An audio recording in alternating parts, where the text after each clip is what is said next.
뿐만 아니라 우리 민족에게 베푸신 주님의 은혜가 놀랍습니다.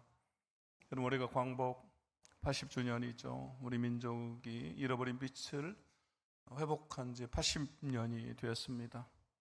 여러분, 광복은 하나님께서 우리 민족에게 베푸신 큰 은혜입니다. 마치 이스라엘이 애굽에서 해방된 것처럼 우리 힘이 아닌 하나님의 힘으로, 하나님의 섭리로, 하나님의 은혜로 우리에게 주어진 것입니다. 그러므로 이 민족을 향한 계획과 하나님의 섭리도 여러분 놀랍습니다. 그래서 저는 하나님께서 우리 민족을 결코 포기하지 않으신다라고 믿습니다. 여러분, 마치 이것은요, 이스라엘 백성들 하나님께서 포기하지 않으시는 것과 같습니다. 자기 백성이 계속해서 불순종하고 범죄하기 때문에 하나님께서 심판하시고 그들을 바벨론의 포로로 잡혀가게 하시지만 하나님 결코 그들을 포기하지 않으세요. 계속해서 그들을 회복시키시겠다라고 말씀하시죠. 우리가 선지서를 읽으면서 그 사실을 깨닫게 되잖아요. 하나님 심판만을 말씀하시는 것이 아니라 동일하게 회복을 말씀하세요. 우리가 7월에서부터 지금까지 계속해서 이사야, 예레미야, 에스겔까지 우리가 지난주까지 읽었지만요, 다 똑같은 메시지입니다. 다른 것 같지만 여러분, 그 중심은 다 같아요. 또 우리가 한 주간에 읽게 될 다니엘과 호세아도 마찬가지죠. 하나님은 자기 백성들을 심판하실 수밖에 없는 거예요. 그들이 범죄하기 때문에. 그럼에도 하나님 결코 포기하지 않으시죠. 그래서 우리는 다니엘서를 통해서 자기 백성을 지키시고 오히려 열방을 심판하실 것을 말씀하시는 하나님을 만나게 되고요, 호세아를 통해서 범죄한 자기 백성들에게 죄보다 크신 하나님의 사랑을 보여주면서 돌아오라고 말씀하시는 그 하나님을 만나게 됩니다. 여러분, 호세아서에서 하나님은 자기 백성들에게 돌아오라고 말씀하세요. 돌아와라. 여러분, 이것은 오늘날도 마찬가지죠. 하나님 여전히 우리에게 돌아오라고 말씀하세요. 그리고 이것은 오늘날로 하면요, 우리 중심을 하나님께 드리라 그 말이에요. 여러분, 우리 중심은 늘 하나님에게서 멀어지잖아요. 주일날 예배 드릴 때는 그래 내가 하나님 뜻대로 살아야지 하지만 월요일만 되면, 교회만 벗어나면 우리 중심이 하나님을 떠나버려요. 그래서 여러분, 현 시대 사람들이 믿는 하나님은 TV, 텔레비전이라고 그러잖아요. 특히 어른들에게. 그래서 제가 이렇게 신방 가고요, 가정마다 방문해 보면 그 집 거실 정중앙에 여러분 누가 모셔져 있을까요? TV가 모셔져 있어요. 그리고 그 TV를 향해서 소파가 또 이렇게 배열되어 있죠. 소파는 그 TV를 향해 있어요. 그러면서 말씀하십시오. 당신의 종이 듣겠습니다. 이런 것처럼 TV 소리를 듣잖아요. 그래서 TV에 시키는 대로 거해요. 들려주는 대로 듣고. 여름 되면요, 계절이 바뀌면서 여름에 그러잖아요. 이걸 먹어야 건강하다. 그럼 꼭 막 사 먹고, 또 이걸 사라 그러면 사잖아요. 명절 같은 때 막 부모님에게 어떤 보약 광고하면 또 사다 드리고.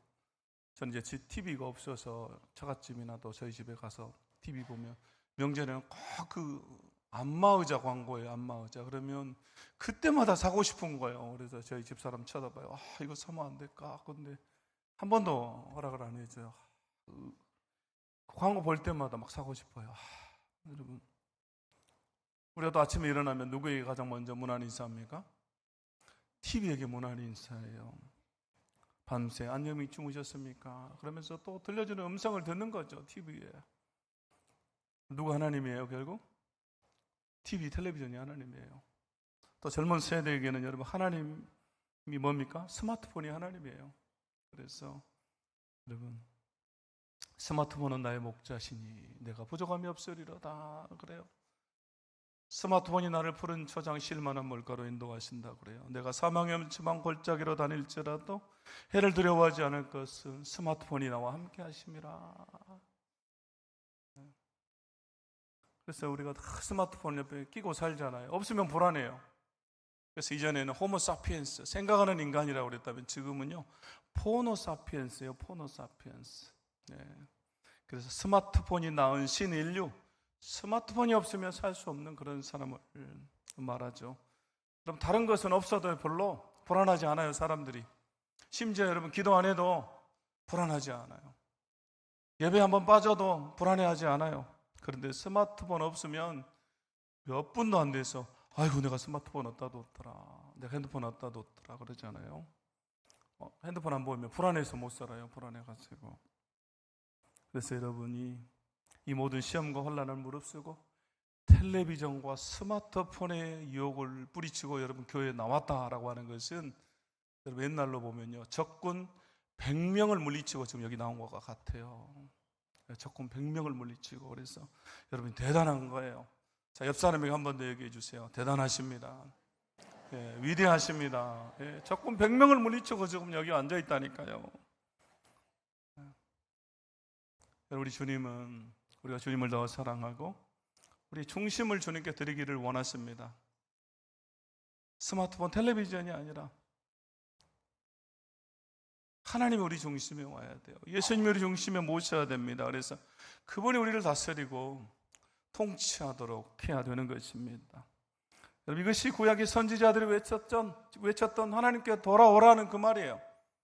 계속해서 하나님께로 돌아오라 그렇게 말하잖아요. 신약 시대 너의 마음을 하나님께 드려라 그 말이죠. 그래서 여러분 우리 늘 우리 중심을 살펴야 됩니다. 내 중심에 무엇이 있는가? 내 삶의 중심은 무엇인가? 나는 무엇을 위해 살고 있는가?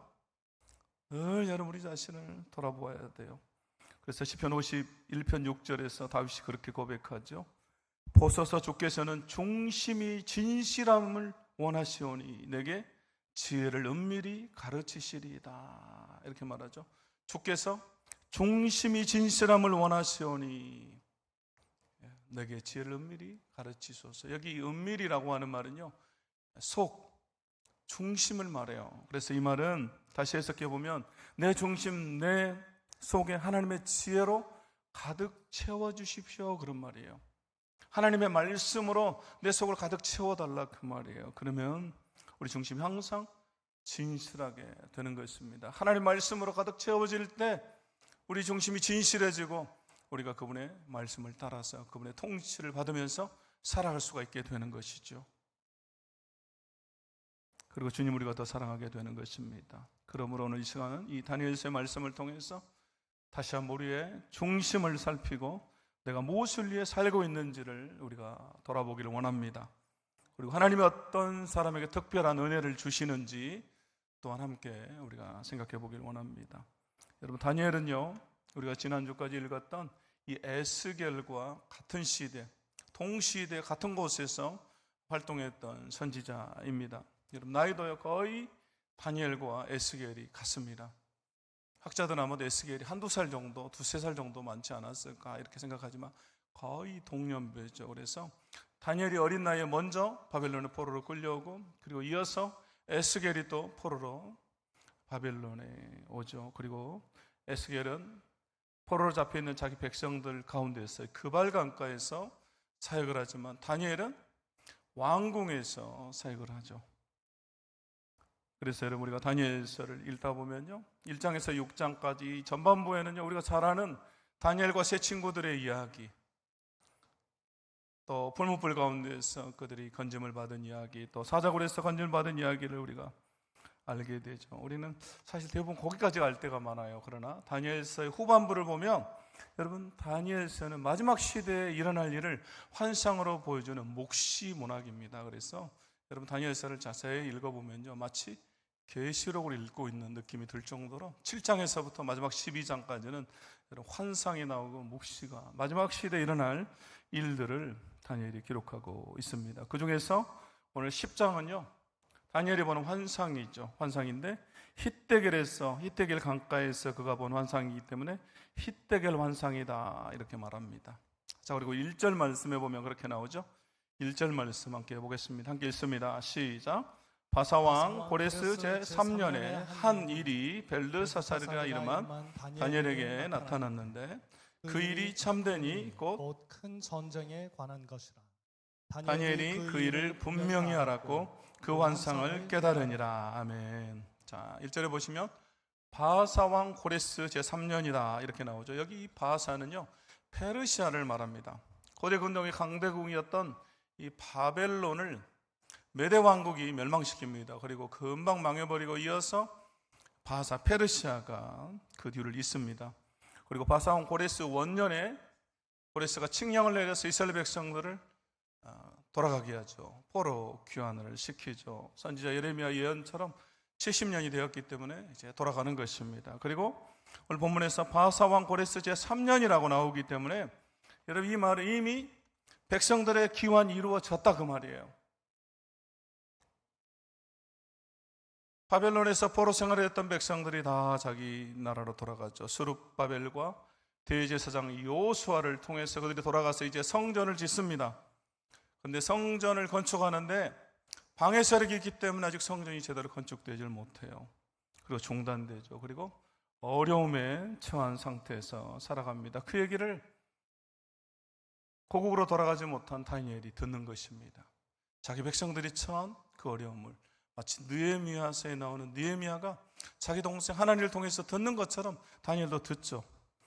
이러한 시기에 1절 말씀 여러분 다시 보시면요 그렇게 나오죠. 한 일이 벨드사살이라 이름한 다니엘에게 나타났는데 그 일이 참되니 곧 큰 전쟁에 관한 것이라 이렇게 나오죠.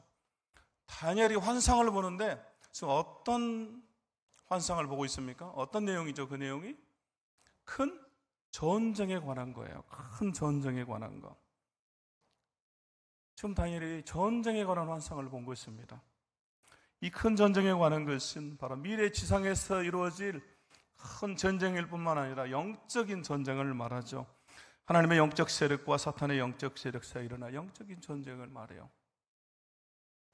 그리고 나서 여러분 2절에 보니까 이렇게 나옵니다. 2절에 그때 나 다니엘이 세 일의 동안을 슬퍼하며, 여러분 큰 전쟁에 대한 환상을 보고 나서요 다니엘이 세 일회를 기도하고 있습니다. 그런데 여러분 3절 말씀 보면요 이렇게 나오죠. 새 일회가 차기까지 좋은 떡을 먹지 아니하며 고기와 포도주를 입에 대지 아니하며 또 기름을 바르지 아니하니라. 그럼 지금 다니엘이 어떻게 기도하고 있습니까? 다니엘이 하나님 앞에 금식하면서 기도하고 있는 거죠. 먹지도 않으면서 또 기름을 바르지 않고 기도해요. 너무나 슬퍼서 그 전쟁에 대한 환상을 보고 나서 너무 슬픈 나머지 그가 금식하면서 하나님 앞에 기도하고 있는 거예요. 여러분 21일 새 일이기 때문에 7일이 세 번이잖아요. 그래서 21일을 금식하는 거예요. 21일을 금식하는 것이 여러분 어려울까요? 어떻게 하세요? 어렵죠. 쉽지 않죠. 학자들은요 지금 이때 다니엘의 나이가 80대 중반 이상이라고 보고 있습니다.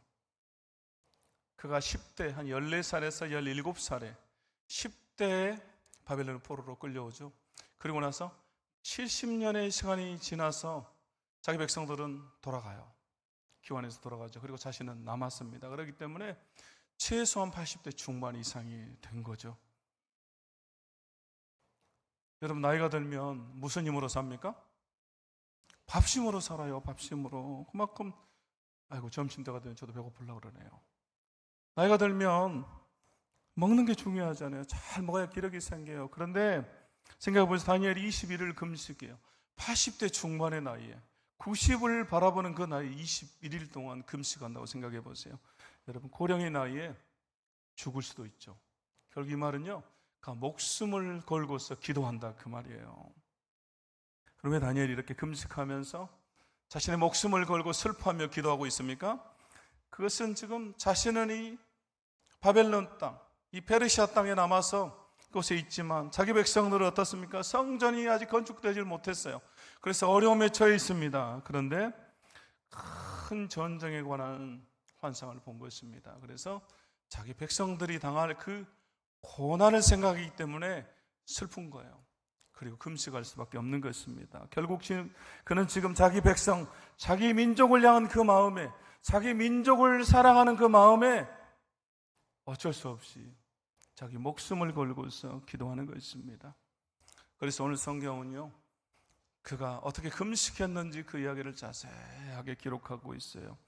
그때 나 다니엘이 세 일의 동안을 슬퍼하며 세 일에가 차기까지 좋은 떡을 먹지 아니하며 고기와 포도주를 입에 대지 아니하며 또 기름을 바르지 아니하니라. 결국 여러분 이것은 우리에게 무엇을 보여주고 있는 것입니까? 우리에게 뭘 말해줍니까? 그가 평생 무엇을 중심으로 살아왔는가라고 하는 것을 우리에게 보여주죠. 그의 중심이 무엇인가라는 것을 보여줘요. 그의 중심에 누가 있습니까? 자기 백성이 있는 거예요. 이스라엘 백성이 그 중심에 있는 것입니다. 여러분, 다니엘의 이 모습은 지금 우리에게도 동일하게 교훈을 줍니다. 나는 평생 무엇을 위해 살아왔는가? 나의 삶의 중심에는 무엇이 있는가? 나는 지금 무엇을 위해 살고 있는가? 여러분에게 누군가 이 질문을 한다면 여러분의 자녀들이, 여러분의 손주들이, 아니면 여러분의 친구들이 여러분에게 이 질문을 한다면 여러분 뭐라고 대답하겠습니까? 여러분이 이 질문에 대한 답을 준비하고 있어야 돼요. 이 세상에서 뿐만 아니라 우리가 하나님 앞에 갔을 때 하나님께서 이 질문하시겠죠. 내가 너를 구원했는데, 내가 예수 그리스도를 희생해서 너를 구원했는데 너는 평생토록 뭘 하다 왔니? 넌 날 위해서 뭘 했니? 라고 여러분 물어보시면 그럼 뭐라고 대답하시겠습니까? 주님, 저는 그냥 평생토록 돈만 번 것 같아요. 먹고 사느라 정신이 없었어요, 주님. 평생 우리 아이들 뒤치다거리만 하다 왔어요. 그럼 그렇게 대답하면 안 되겠죠. 오늘 다니엘은요, 늘 자기 백성, 자기 민족을 위한 삶을 살았습니다. 그 중심에 하나님의 백성이 있었다, 그 말이죠. 그렇기 때문에 그 고령의 나이에도 기도하는 거예요. 금식하는 것입니다. 여러분, 이것은 오늘날의 표현으로, 신약적인 표현으로 하면 하나님의 나라를 위한 삶이고 하나님의 교회를 위한 삶이다라고 하는 것입니다. 하나님의 백성이, 하나님의 나라 백성이 우리잖아요. 교회입니다. 그렇기 때문에 그만큼 교회를 그가 사랑했다라고 하는 것입니다. 다니엘은 교회를 사랑한 거예요. 여러분, 제가 청년 때도 우리 교회를 너무 사랑했어요. 제가 96년에 처음 우리 교회를 왔는데요, 그때부터 나는 해성교회 처음 올 때부터 너무 좋더라고요. 그래서 또 청년 시기를 지나서 부목사로 또 선교사로 있는 동안에도 다 우리 교회를 사랑해서 기도했어요. 전 제가 우리 교회를 사랑했기 때문에 하나님께서 저를 이 자리에 세웠다고 믿는 사람입니다.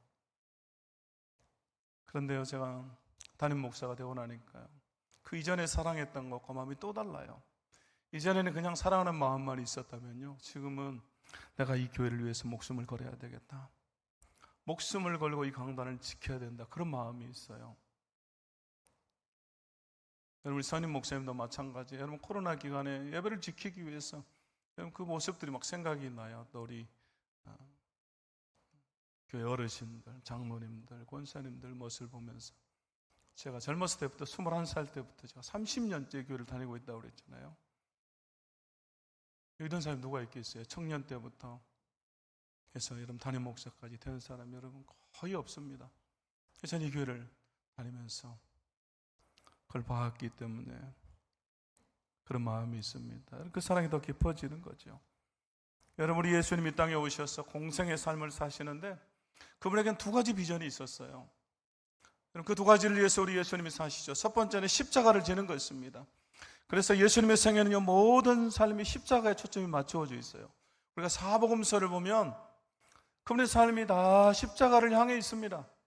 그분은 십자가에 죽기 위해 이 땅에 오셨어요. 그리고 십자가로 우리에게 승리를 주셨습니다. 죄에 대해서, 세상에 대해서, 육체에 대해서, 사탄에 대해서 우리에게 승리를 주신 거예요. 그래서 여러분, 십자가는 우리 삶의 중심이에요. 이게 십자가의 중심성이죠, 우리에게 있는. 그리고 또 하나, 그분은요, 이 땅에 제자들을 통해서 교회를 세우기를 원하셨어요. 이것이 우리 주님에게 있었던 또 하나의 비전이에요. 그래서 그분이 떠나고 난 후에 교회를 통해서 하나님의 나라를 세워갔습니다. 그만큼 여러분, 교회는 중요해요. 그래서 우리 주님은 교회를 자기 몸이다라고 말씀하세요. 그리고 내가 교회의 머리다라고 말씀하십니다. 내가 십자가에서 내 피값을 주고 내 피로 이 교회를 샀다라고 말씀하세요.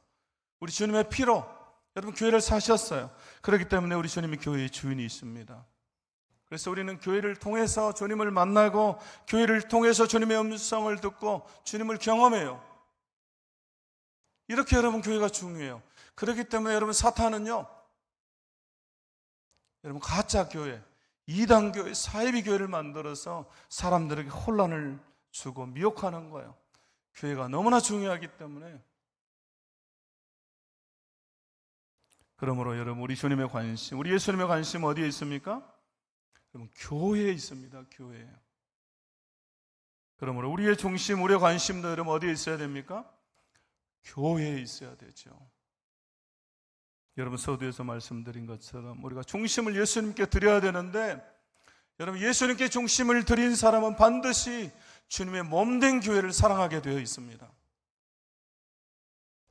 주님을 사랑하는 그 모습이 교회를 사랑하는 모습으로 나타나는 것이죠. 예수님을 사랑하는 사람은 교회를 사랑하게 되고, 교회를 사랑하는 사람은 예수님을 사랑하는 것입니다. 여러분, 교회가 주님의 몸이기 때문에 그래요. 주님의 꿈이고 비전이기 때문에 그렇습니다. 우리 주님의 마음이 교회에 있기 때문에 그렇습니다.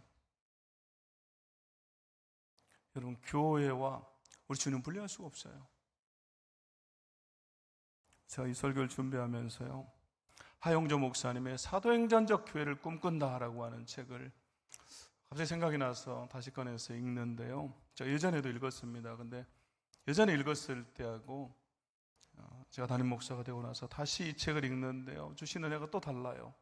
새로운 것을 보게 되고 또 깨닫게 하시는데요. 자, 첫 번째 깨달은 게 그거예요. 왜 하나님께서 하용조 목사님을, 이 목사님 그렇게 위대하게 사용하셨는가? 왜 그렇게 큰 교회, 여러분 수만 명이 서울에서 모이는 교회잖아요. 얼마나 많은 영향력을 행사합니까? 하나님께서 왜 그렇게 큰 교회를 이루게 하셨는가? 그걸 깨달았어요.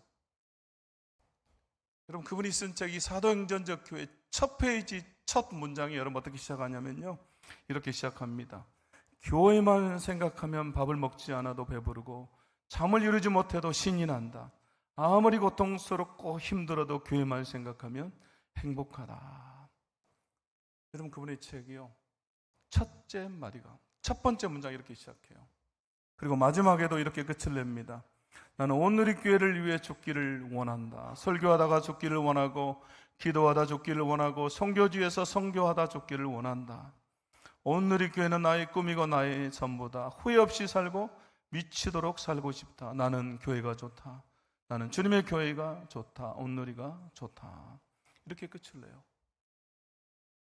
그래서 마지막에 생각해 봤어요. 나도 교회가 좋다. 나도 주님의 교회가 좋다. 해성교회가 좋다. 여러분, 이번에 글을 읽으면요, 주님을 향한 사랑과 함께 이 교회를 향한 사랑이 느껴져요. 여러분도 느껴지시죠? 여러분, 몇 마디 되지 않지만요, 얼마나 이분이 교회를 사랑하는지, 주님을 사랑하는지 여러분 그게 느껴져요. 그렇기 때문에 하나님께서 그에게 큰 교회를 맡기신 거예요. 교회를 너무너무 사랑하기 때문에 주님 맡긴 거죠. 여러분, 우리는요, 주님 사랑과 교회 사랑과 별개처럼 생각할 때 많아요. 그러나 그렇지 않아요. 여러분, 우리가 교회를요, 몇 달만, 1년만 떠나보세요. 나는 여전히 주님을 사랑한다라고 생각하지만 그렇지 않아요. 주님 사랑이 다 식어버려요. 1년, 2년 이렇게 길어지면요, 주님에게서 여러분 멀어지고 내 믿음도 약해져 버려요. 주님 사랑과 여러분 교회 사랑이 분리되는 게 아니에요.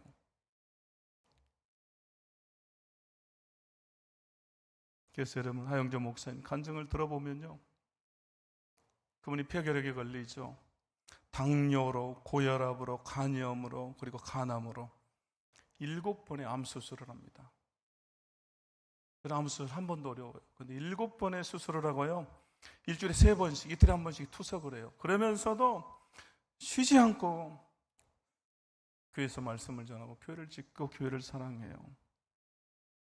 그래서 나중에 그분이 소천하신 이야기 들어보면요, 그분이 돌아가신 얘기 들어보면 그분이 오전 설교를 해요. 11시, 12시 설교를 하고, 보통 교회가 11시 예배하면 12시 끝나잖아요. 끝나고 나서 자기 목욕실에 가셔서 쉬시다가 너무 체력이 약하기 때문에 그 목욕실에서 11시 예배 설교 마치고 12시에 그 목욕실에 가서 쉬시다가 그대로 하나님의 부름을 받았대요. 그대로 소천하신 거죠. 정말로 자신의 고백대로 교회를 위해 죽은 것이고 설교하다가 하나님 앞에 간 거예요. 저는 그분의 이렇게 이번에 다시 읽으면서요, 제 자신을 좀 돌아봤습니다.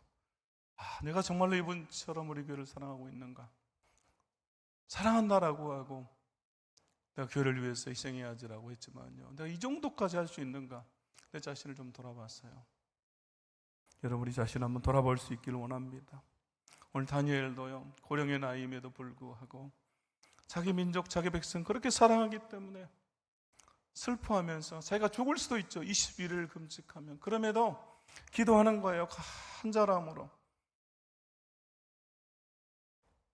오늘 말씀 통해서 다시 한번 내가 교회를 얼마나 사랑하는지, 내 중심에 무엇이 있는지 우리가 돌아보기를 원합니다. 자, 이어서 5절에서 6절을 보면요, 다니엘이 환상을 보죠. 5절 말씀 우리가 한번 읽어보겠습니다. 5절 시작. 그때 내가 눈을 들어 바라본즉 한 사람이 세마포 옷을 입었고 허리에는 우바스 순금띠를 띠었더라. 이렇게 나오죠. 한 사람, 이 사람이 누군가? 여러분, 세마포 옷은 누가 입습니까? 제사장이 입죠. 제사를 드릴 때, 직무를 수행할 때 제사장이 이 세마포 옷을 입어요. 이 세마포 옷은요, 정결함과 거룩을 상징합니다. 그리고 허리에 우바스 순금을 띠었다 이렇게 말하죠. 우바스에서 나오는 순금을 말합니다. 이것은 가장 정결한, 당시에는 가장 정결한 순금이에요. 여러분, 맞다고 또 이렇게 같이 호응을 해주잖아요. 순금이 찬란하고 또 빛나기 때문에 그 위엄과 장엄함을 우리에게 말해주죠. 그리고 6절에 보니까 그렇게 나옵니다. 그에 대해서 설명하는데, 또 그의 몸은 황옥 같고 그의 얼굴은 번갯빛 같고 그의 눈은 횃불 같고 그의 팔과 발은 빛난 녹과 같고 그의 말소리는 무리의 소리와 같더라 이렇게 말하죠. 5절에서 6절에 나오는 이 사람이 여러분 누굽니까? 예수님이에요. 청자 예수님, 이 땅에 오시기 전에 우리 주님의 모습이죠. 장차 오실 그리스도의 모습이에요. 여러분, 계시록 1장 13절 15절에 보면요, 요한이 반모섬에서 봤던 그 주님의 모습과 같아요. 요한계시록 1장 13절 15절 말씀에 촛대 사이에 인자 같은 이가 발에 끌리는 옷을 입고 가슴에 금띠를 띠고 그의 머리와 털의 희기가 흰 양털 같고 눈 같으며 그의 눈은 불꽃 같고 그의 발은 풀무불에 단련한 빛난 주석 같고 그의 음성은 많은 물소리와 같으며. 이 계시록에서 요한이 보는 모습과 다니엘이 보는 모습이 같아요. 우리 예수님의 모습이죠. 학자들은 예수님이 아닌 천상의 또 누구일 것이, 천사, 그냥 다른 천사 중에 하나일 것이다라고 말하는 학자들도 있습니다. 그러나 여러분, 우리가 이 계시록의 말씀과 비교해 보면요, 우리 주님의 모습이에요. 그리고 다니엘이 엎드려진 모습과 또 요한이 예수님의 모습을 보고 엎드린 모습이 똑같아요. 그걸 보면 우리 주님의 모습이죠. 그런데 여러분, 이어서 7절 말씀에 보면요, 다니엘이 이런 고백을 합니다. 7절 말씀 우리가 함께 읽겠습니다. 시작. 이 환상을 나 다니엘이 홀로 보았고 나와 함께한 사람들은 이 환상은 보지 못하였어도 그들이 크게 떨며 도망하여 숨었느니라. 아멘. 이 환상을 나 다니엘이 홀로 보았다 이렇게 말하죠. 여러분, 8절도 보십시오. 그렇게 나옵니다. 그러므로 나만 홀로 있어서 이 큰 환상을 볼 때라고 말해요. 또 9절에서 내가 그의 음성을 들었다 이렇게 말하죠.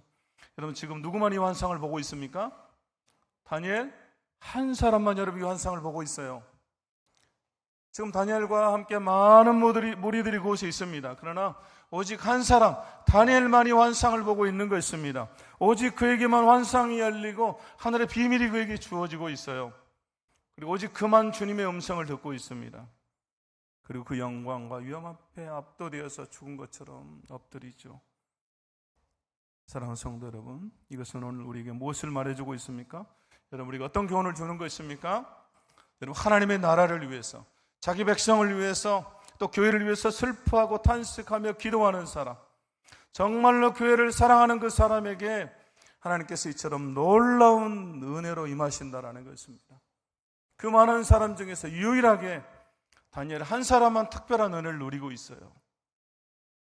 특별한 은혜가 임하는데, 여러분, 다른 이들은 보지 못하지만 그만 주님의 모습을 보고 주님의 임재를 경험해요. 또 홀로 하늘의 비밀을 깨닫습니다. 뿐만 아니라 하나님의 음성을 홀로 듣습니다. 그리고 금식하며 기도한 그의 중심을 받으시고 또 그의 기도에 응답하시죠. 여러분, 우리 주님은 자기 백성을 사랑하는, 교회를 사랑하는 자에게 이처럼 특별한 은혜를 주시는 것입니다. 그래서 주의 임재를 경험하는 은혜, 하늘의 비밀을 깨닫는 은혜, 하나님의 음성을 듣는 은혜, 기도에 응답해 주시는 은혜, 이 네 가지 은혜가 오늘 그에게 특별히 주어지고 있습니다. 여러분, 이보다 더 큰 축복과 은혜가 여러분 어디에 있겠어요? 결국 여러분 교회를 똑같이 다녀도, 여러분 똑같이 의자에 앉아서 예배를 드려도, 말씀을 들어도 교회를 사랑하는 사람과 그렇지 않은 사람, 주의 교회를 위해서 목숨을 걸고 헌신하는 사람과 그렇지 않은 사람, 주의 몸되는 교회를 향해서 간절함이 있는 사람과 그렇지 않은 사람이 여러분 누리는 축복과 은혜가 다르다라는 것입니다. 결국 여러분 같은 자리에 있어도 한 사람은 놀라운 은혜를 누리잖아요. 주님의 모습을 보고, 환상을 보고, 임재를 경험하고, 음성을 듣고, 기도가 응답받지만 나머지는 그러지 못해요. 오늘 이 다니엘의 모습을 통해서 우리 이 교훈을 주고 있습니다. 그러므로 우리가 다시 한번 주의 몸된 교회를 사랑하고 위해서 기도하고 헌신하기로 우리가 결단해야 할 줄로 믿습니다. 그럴 때 하나님 우리에게도 동일하게 은혜로 임하실 것입니다. 여러분, 교회는 주님의 몸된 교회입니다. 주님이 피 흘려 사신 교회예요. 우리 주님이 교회의 주인이 있습니다. 주님이 교회의 머리 되세요. 그래서 주님의 관심, 주님의 눈은 교회를 향하고 있습니다. 주님의 마음이 교회에 있습니다. 결국 우리가 교회를 사랑한다는 것은 주님을 사랑한다 그 말이죠. 우리가 중심을 예수님께 드린다라고 하는 것은 그럼 다른 게 아니에요. 우리가 중심을 주님께 드릴 때, 예수님께 드릴 때 여러분 동일하게 교회를 사랑하게 되죠. 그래서 여러분 우리가 진짜 은혜 받으면 여러분 교회가 사랑스럽게 되는 거예요. 교회 가고 싶어지죠. 또 교회를 위해서 헌신하게 되고요. 저도 고3 때 처음 깊은 은혜를 경험하고 나니까요, 막 너무나 교회를 가고 싶어요. 그래서 제가 그런 간증을 한 적이 있습니다. 고3인데도요 늘 교회에 갔어요. 밤에 12시에 학교에서 끝나는데요, 집에 와서, 집에 오면 뭐 12시 반 이렇게 돼요. 12시 넘어가죠. 그럼 자고 4시 반에 일어나 새벽에 교회 가서 기도하고 와서 점심 때 또 교회 가고 저녁에도 교회 가고 계속해서 교회를 떠나기가 싫은 거예요. 그리고 틈만 나면 교회 있고 싶고, 그리고 나서 또 교회 주보, 또 교회 그 전도지 가지고 교회 자랑하면서 전도하고, 교회 오라고 하고, 계속 그 마음을 주시더라. 교회를 향한 마음을 주세요, 여러분. 여러분, 우리가 주님의 몸된 교회를 사랑하지 않으면서 내가 주님을 사랑한다 라고 여러분 말할 수 없는 것입니다. 교회를 사랑하는 것이 우리 주님을 사랑하는 것이고, 주님을 사랑할 때 몸된 교회를 여러분 사랑하게 되는 것입니다. 그렇기 때문에 우리 주님은 교회를 사랑하는 자에게 특별한 은혜를 주시는 거예요. 교회를 사랑하는 것이 주님을 사랑하는 것이기 때문에 그렇습니다. 그래서 우리 주님 말씀하시잖아요. 나를 사랑하는 자들이 나의 사랑을 입는다, 이렇게 말씀하시잖아요. 또 나를 사랑하면 내가 그에게 가서 거처를 함께 하겠다, 이렇게 말씀해요. 요한복음 14장에서 그렇게 말씀하시죠. 우리가 그에게 가서 거처를 함께 하리라, 내가 그에 함께 있겠다 말씀하십니다. 그러므로 오늘 홀로 새 일회를 금식하는 다니엘의 모습을 통해서 우리가 다시 한번 우리 자신을 돌아볼 수 있기를 원합니다. 내가 평생 무엇을 위해 살아왔는가, 그리고 무엇을 위해 살고 있는가, 내 중심에는 무엇이 있는가, 우리 자신을 돌아볼 수 있기를 원합니다. 그리고 주님을 사랑하듯이 교회를 사랑하기를 원합니다. 그리고 교회를 사랑하는 자에게 약속하신 특별한 은혜를 체험하고 경험하는 우리 모두가 되기를 주의 이름으로 축원합니다. 축원합니다. 함께 찬양합니다. 우리에게 소원이 하나 있네. 우리가 함께 찬양하면서 결단하며 기도하도록 하겠습니다.